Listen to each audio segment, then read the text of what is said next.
Hey guys, CaptainPaladinLP here. Welcome to another episode of Faria, the world of mystery and danger.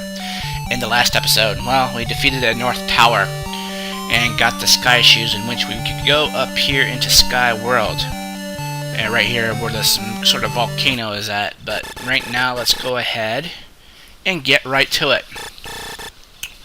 And I am back with another post-commentary episode of Faria, and I drop off right at the bat. Go figure. But hello everyone. Alright, now we're back. This is kind of a complex world. There's a lot of enemies up here too, not just down there on the ground. There's enemies up here with money that you kill with money. I don't know why. Apparently someone's been up here in Skyworld. Just saying. But we're now here looking for what we call like a narrow hole to get us to the magical rope. Now, this magical rope will enable us to get, allows us to trespass over mountains and such, but not a big deal. But let's go ahead and get over here. And this is kind of, you might want to have lots of medicine coming up here too, because this is kind of an area that is going to be a little bit treacherous. A lot of dangerous enemies, so if you're not here with medicine, you pretty much should go back and get some poultice, at least poultice. If not, you get some like magic saba to help you along your way here, because that will also help you. Also, your arrows will help you as well, so that's pretty good. But here we go. There was an arrow hole there, but that doesn't really qualify as one because there was some sky surrounding it. So that the original player's guide had it said as a possibility, but actually it was not, given it was just took you back right here. So, but happy Veterans Day. This is recorded on Veterans Day, 2013, November 11th, of course. I had a day off today, so I'm grateful for that. But it was part of the thing, part of the deal I had with my shoulder, and I'm still kind of recovering from my shoulder injury that I, fell on earlier, and right now I'm kind of like a little teed off, if you know what I'm saying. But right now we're actually heading to as soon as we get past these enemies, there's a lot of enemies up here that you don't want to mess with on a daily basis, and they kind of introduce those little vacuum cleaners that shoot those magic seed at you. Those are particularly damaging, if you're not careful enough, though. But we gotta fight just about everywhere up here, and you really should not be afraid of using your arrows up here. I mean, it's just kind of like you're gonna ask for a lot of pain if you're not careful enough to actually get through these. But kind of like, I don't know if there's anything to talk about. I guess there's just one. I just got off from co-commentary with Aerosol LP, the guy who I did an LP with back in Ocarina of Time, Master Quest Edition. So I was helpful enough generous enough to help him do an LP of Yoshi Island, in which I will be doing whenever we get a chance. Just kind of watch out. Watch out. But yeah, up here is like an old man lives in his house, basically. It's not like the Crooked Man or anything like that. It's just he thinks he's God or something like that. I don't know. But every time you die, this is the guy that you see. So now I don't know if I ever showed this on screen or not.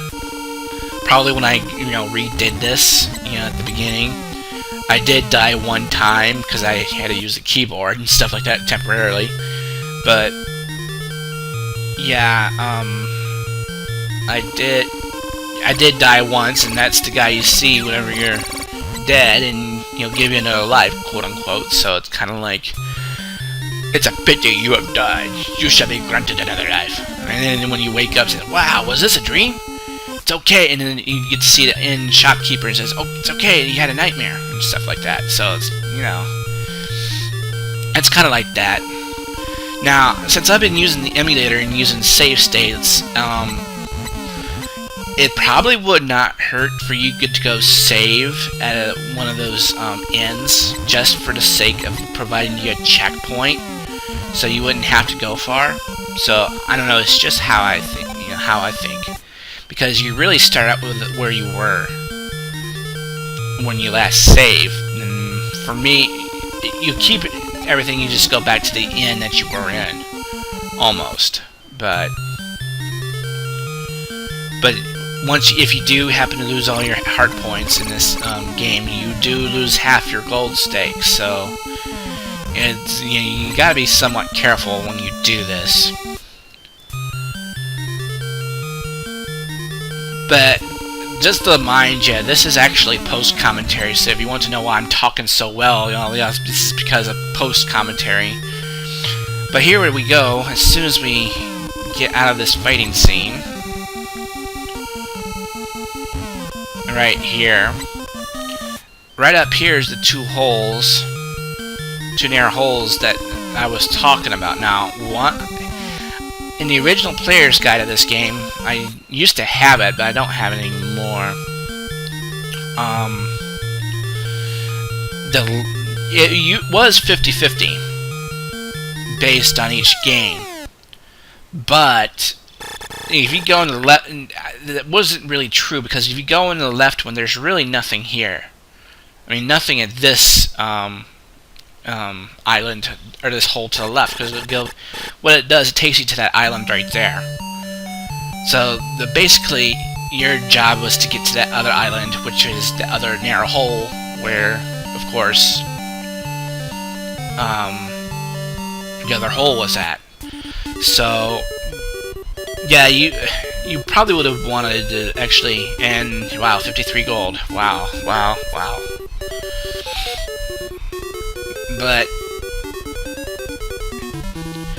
But yeah, you always want to go ahead, and if you happen to go down the wrong hole and don't have enough health,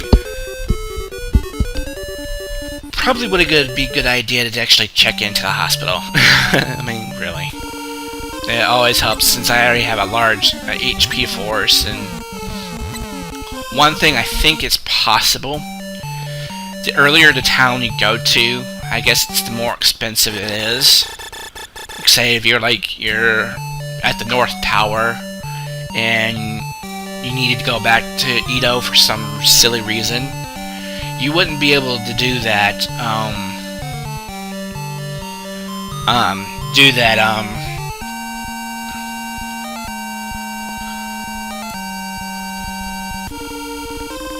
excuse me. You wouldn't be able to, you would be able to go back to the shelf. If you weren't able to do that and use your wings to go back to, say, Edo. Now, I guess it just matters on how the rates are for each town or whatever. So, because I don't think it was that expensive if I had gone to Beg, which is a future town in this game. But just so you know, I mean, Beg is a really nice, it's the 10th town in this game. We won't get to see it probably until, I think, episode 11 or 12 or something like that. But to be honest, I've actually just finished recording the final 2 episodes tonight. So all these will be posted throughout the week here, consecutively. So also expect more from Super Mario Sunshine. And I fell down quite randomly there. Quite randomly, but mercy.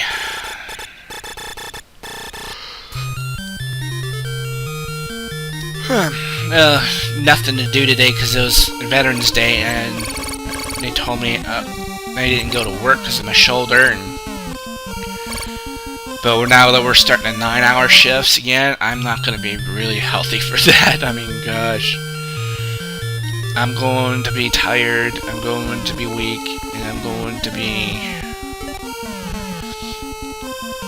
quite out of it, more or less. But I'm actually grateful to be done with this project. I will be done here shortly after these are posted, because this is episode 9, so which means there's only 3 episodes left in the entire LP, 10, 11, and 12, because I think this is number... I think I labeled this as 10, but it's actually... Well, no, wait a minute. This is actually 10. The other one's 9. Or... It might be still 10. I don't remember. It's been quite a while, though, since I did this, though, but... But it's kind of like, you know, it's more or less a... I know I didn't do a 13 episode thing. I didn't want to do the 13 episodes like I did the original time I recorded this too, but I was just actually getting tired of it.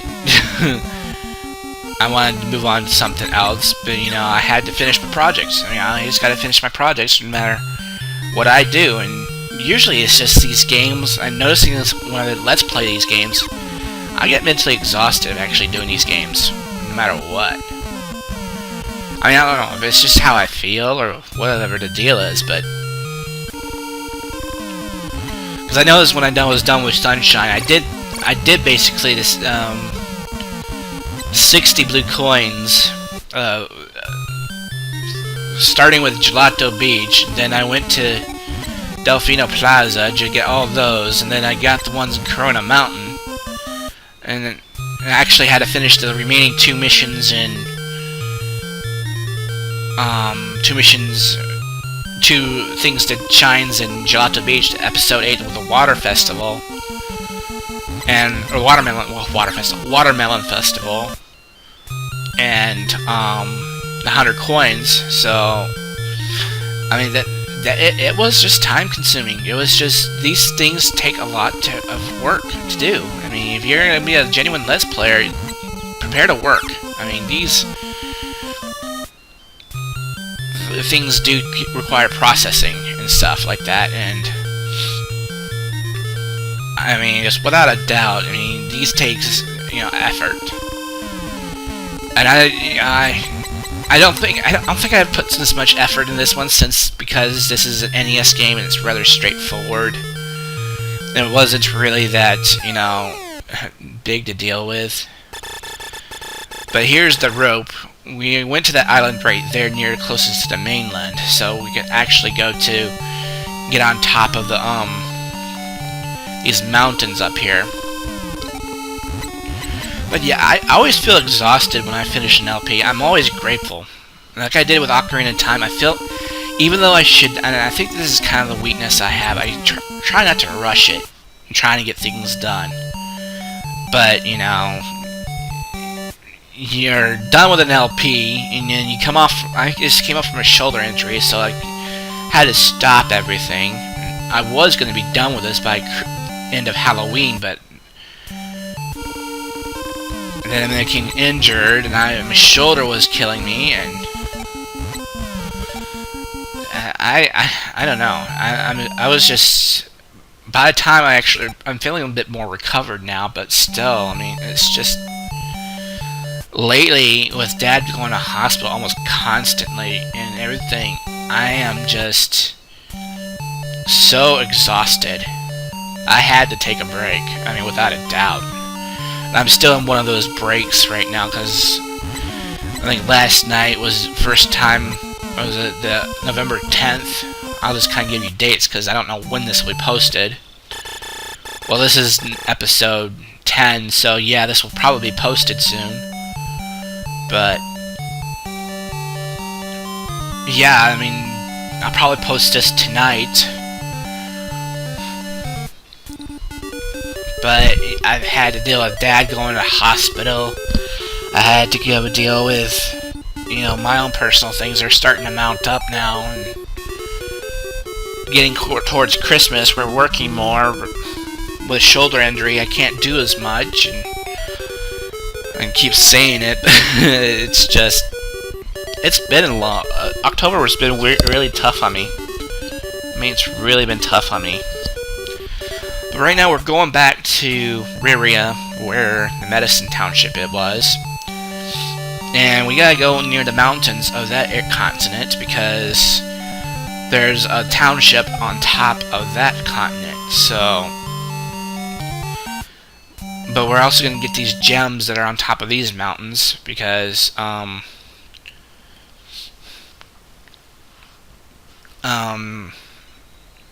they're basically an emerald and also a garnet that we picked up from the other place.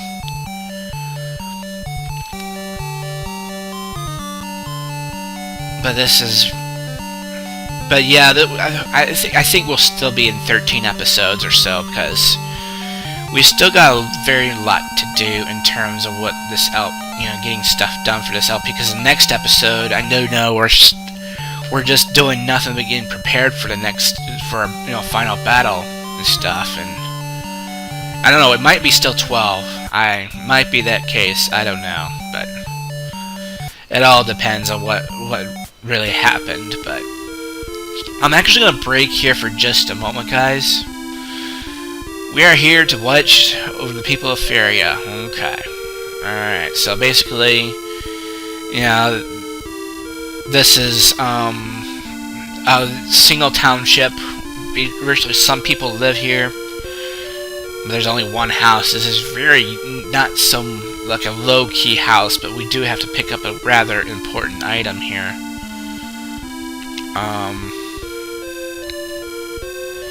But I think what I'm going to do is I'm going to cut ahead to where I'm actually talking to the guy with the crystal of truth. And then I will get back to you in just a minute, because I think I had some issues recording this, and I am going to just take it from there. So I will get back when we start to resume things. Okay, I think we're back now. And the crystal of truth, yeah, basically it tells you what the world's events are. But I'm actually going to... But what really happened was, in this game, though, basically what the story of this game was, the wizard apparently took the form of the princess, and as you see whenever we talk to this guy here, coming up, basically the princess that we rescued back in the Tower of Jaleeve, or it was a Gelb or something like that. It's Tower of Gelb, I heard it pronounced, which is the first tower we did. She was the imposter. We were basically destined to fall for that trap. So what we gotta do is we have to go and find out where the real princess is. And if I remember correctly, this is where I had the phone call.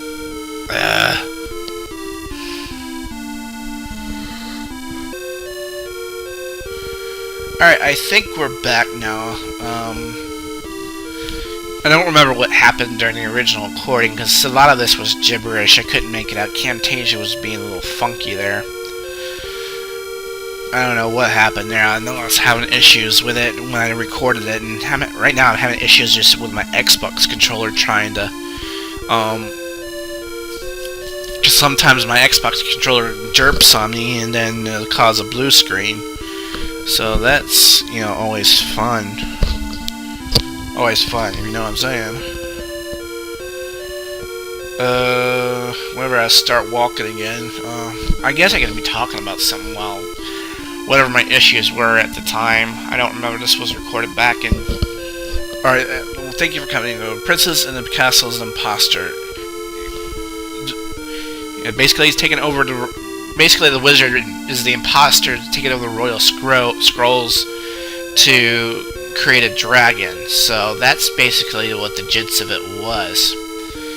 And in doing so, he basically turned the men in the countryside to women, so they wouldn't interfere with his plans. Well, of course, that's, of course, everything. But now that we're already back here again, we picked up some poultice, because we'll need some poultice sometimes here.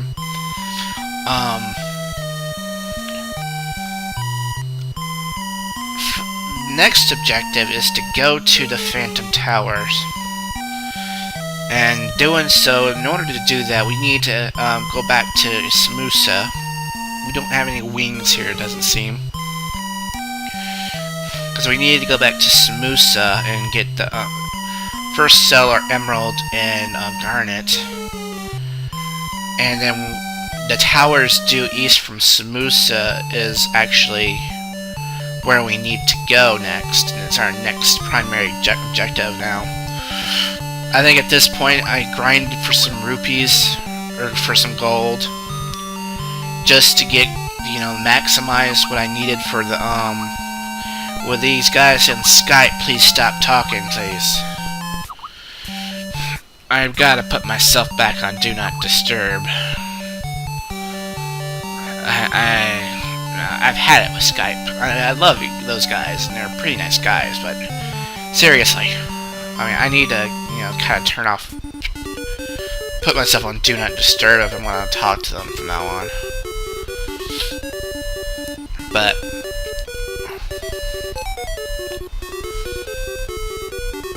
yeah, our job now is to go back to Samusa.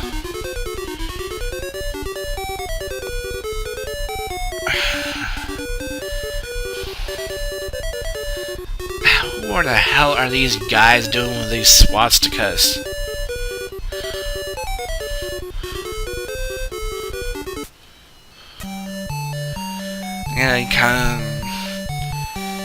What the heck? Oh my gosh.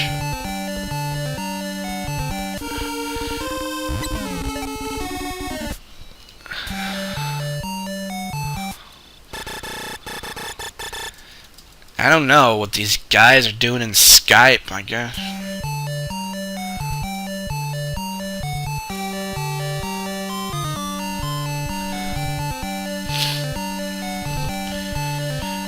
But yeah, this is where I'm sorry guys, they've been really showing like swastikas. What the heck are these guys from? Oh my god, but whatever the case is. We used a crystal there to get to the reveal the true Phantom Tower. Now, I think right here, this is where I show where the treasure of the,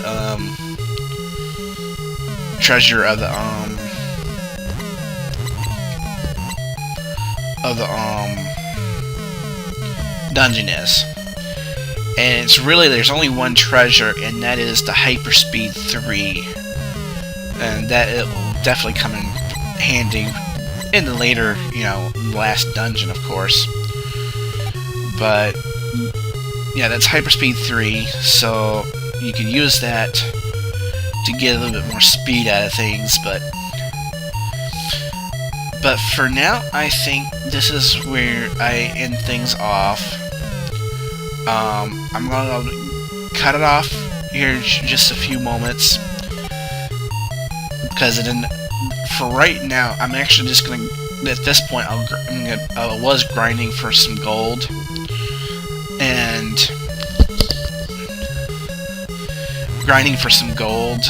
then I needed to do some serious upgrades before the the final battle with the wizard. So this is where I'll leave things here. In the next episode of Faria, the World of Mystery and Danger, we will defeat the boss of the Phantom Tower, and then find a way to get back into the castle and confront the imposter princess. So, thank you guys for watching. This has been CaptainPaladinLP. See you guys next time.